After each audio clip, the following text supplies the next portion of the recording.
Programang ito ay rated SPG, striktong patnubay at gabay ng magulang ang kailangan. Dahil hindi nga makumbinsi ni Olga si Chief Espinas na ibigay sa kanya si Tanggol, ay si Rigor ang kanyang gagamitin upang tuluyan ng matanggal si Espinas sa kanyang posisyon.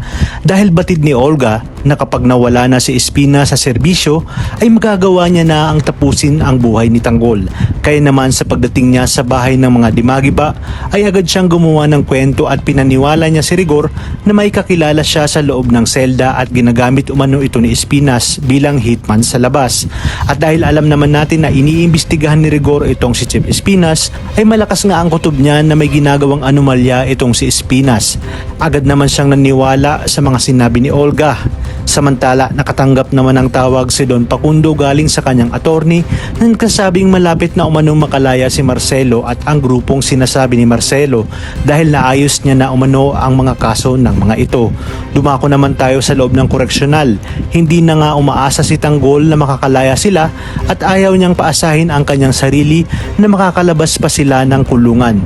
At ayaw niyang maniwala kay Marcelo dahil na din sa mga sinabi ni Mayor Celso tungkol kay Marcelo. Habang sina Chief Espinas at Makasantos naman ay nabahala sa biglaang pagdating ng abogado ni Marcelo at daladala ang papel para sa paglaya nila Marcelo at sa grupo ni Tanggol.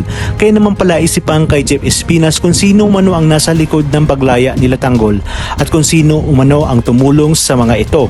Kung kaya't dito dali-daling nagtungo si Espinas sa selda nila Tanggol upang ipagbigay alam ang tungkol sa kanilang paglaya.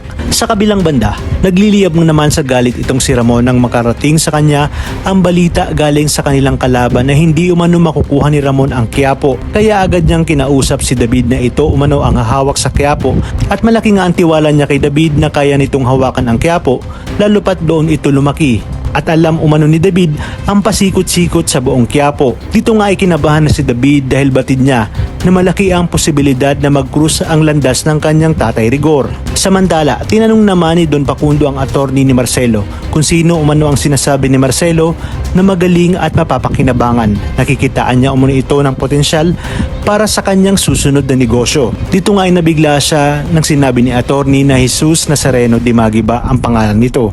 Kung kaya't napaisip siya, nakapangalan ito ng anak ni Ramon na Jesus Nazareno Montenegro. Kung kaya't palaisip ang kay Facundo kung ano ang koneksyon ng dalawa sa isa't isa, lalo pat dati ding taga Quiapo ang ipinakilala sa kanyang anak ni Ramon at taga Quiapo din si Tanggol na siyang nakilala ni Marcelo.